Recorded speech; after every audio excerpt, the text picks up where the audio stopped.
ഓം ഗും ഗുരുഭ്യോ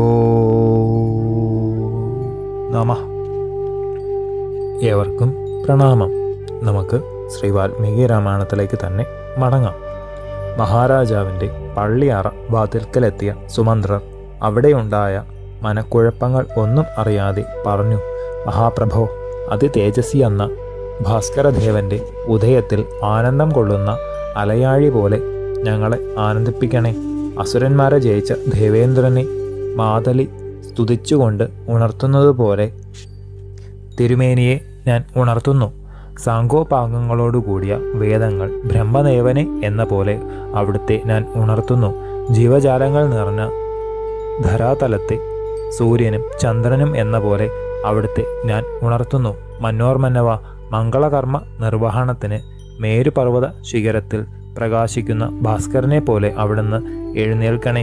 ചന്ദ്രൻ, സൂര്യൻ, മുപ്പുരാശി പരമേശ്വരൻ, വൈശ്രവണൻ, വരുണൻ, അഗ്നിദേവൻ, ഇന്ദ്രൻ മുതലായ ദേവവര്യന്മാർ കാകുസ്ഥനായ അവിടുത്തേക്ക് വിജയം നൽകട്ടെ.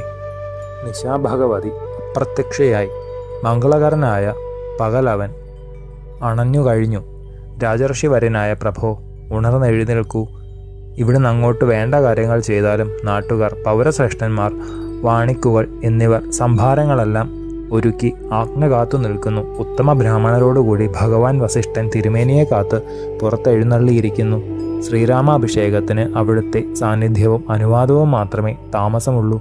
പാലകൻ ഇല്ലാത്ത പശുക്കൂട്ടം, നായകനില്ലാത്ത സേന, ചന്ദ്രനില്ലാത്ത രാത്രി, കാളയില്ലാത്ത പശുസമൂഹം എന്നിവയെ പോലെയാകും രാജാവിനെ കാണാത്ത രാജ്യം.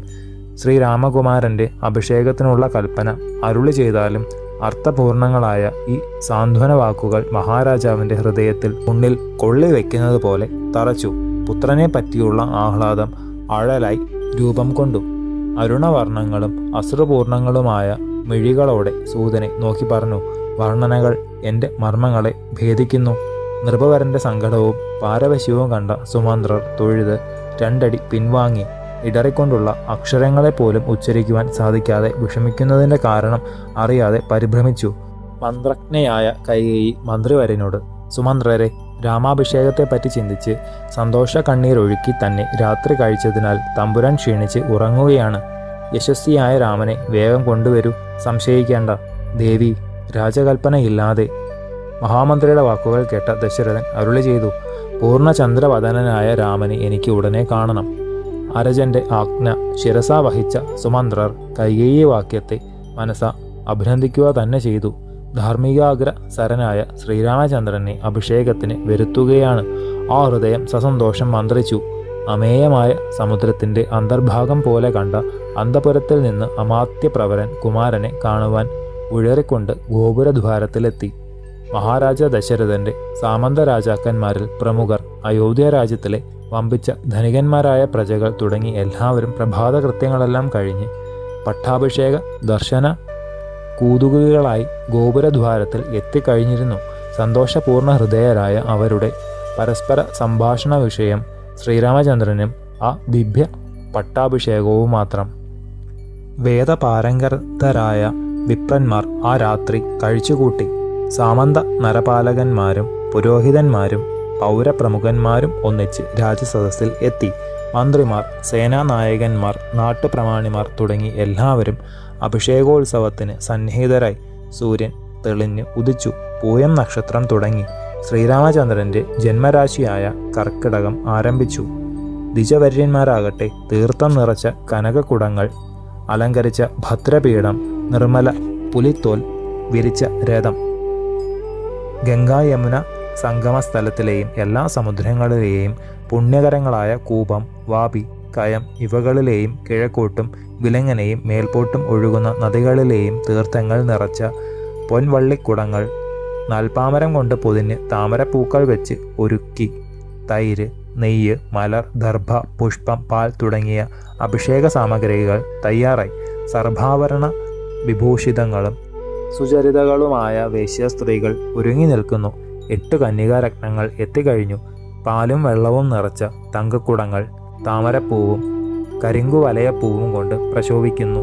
ചന്ദ്രികാസുന്ദര പ്രഭ ചിതറി ജ്ഞാനരത്നാലംകൃതമായി പൊൻപിടിയിട്ട വെൺചാമരങ്ങൾ കുമാരനെ വീശുവാൻ തയ്യാറാക്കിയിരിക്കുന്നു. വെൺതിങ്കളൊത്ത വെൺകൊറ്റക്കുട രത്നസിംഹാസന സമീപത്തിൽ യഥോചിതം വെച്ചിരിക്കുന്നു.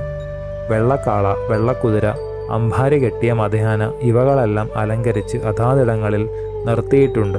വാദ്യക്കാരും വന്തികളും ഉത്സാഹത്തള്ളലോടെ ഒരുങ്ങിക്കഴിഞ്ഞു. ഇക്ഷ്വാകു മഹാരാജാഭിഷേകത്തിന് ഏതെല്ലാം തരത്തിലുള്ള വിഭവങ്ങളാണോ വേണ്ടത് അതെല്ലാം ശ്രീരാമചന്ദ്രകുമാരൻ്റെ പട്ടാഭിഷേകത്തിന് തയ്യാറായിരിക്കുന്നു. രാജനിർദ്ദേശപ്രകാരം സന്നിഹിതരായ അവർ നരേന്ദ്ര സത്കൃതനായ സുമന്ത്രരെ കണ്ടപ്പോൾ പറഞ്ഞു, സൂര്യൻ ഉദിച്ചുയർന്നു. ഞങ്ങൾ വന്ന വിവരം മഹാരാജാവിനെ ഉണർത്താൻ ആരുണ്ട്? അഭിഷേക സാമഗ്രികളെല്ലാം ഒരുങ്ങിയിരിക്കുന്നു.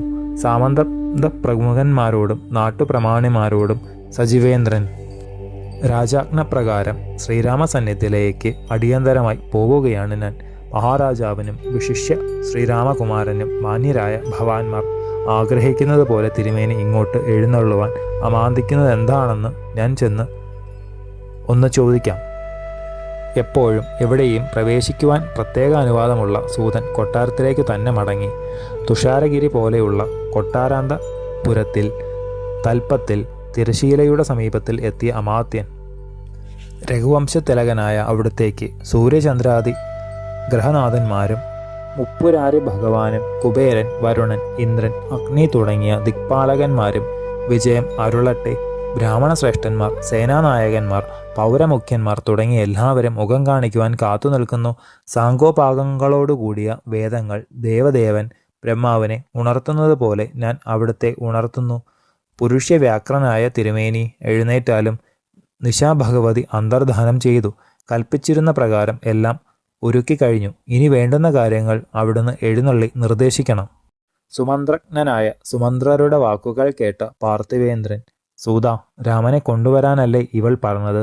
എൻ്റെ നിയോഗത്തെ അനുസരിക്കാതിരിപ്പാൻ എന്താണ് കാരണം? ഞാൻ ഉണർന്നു തന്നെയാണ് ഇരിക്കുന്നത്. കുമാരനെ വേഗം കൊണ്ടുവരൂ.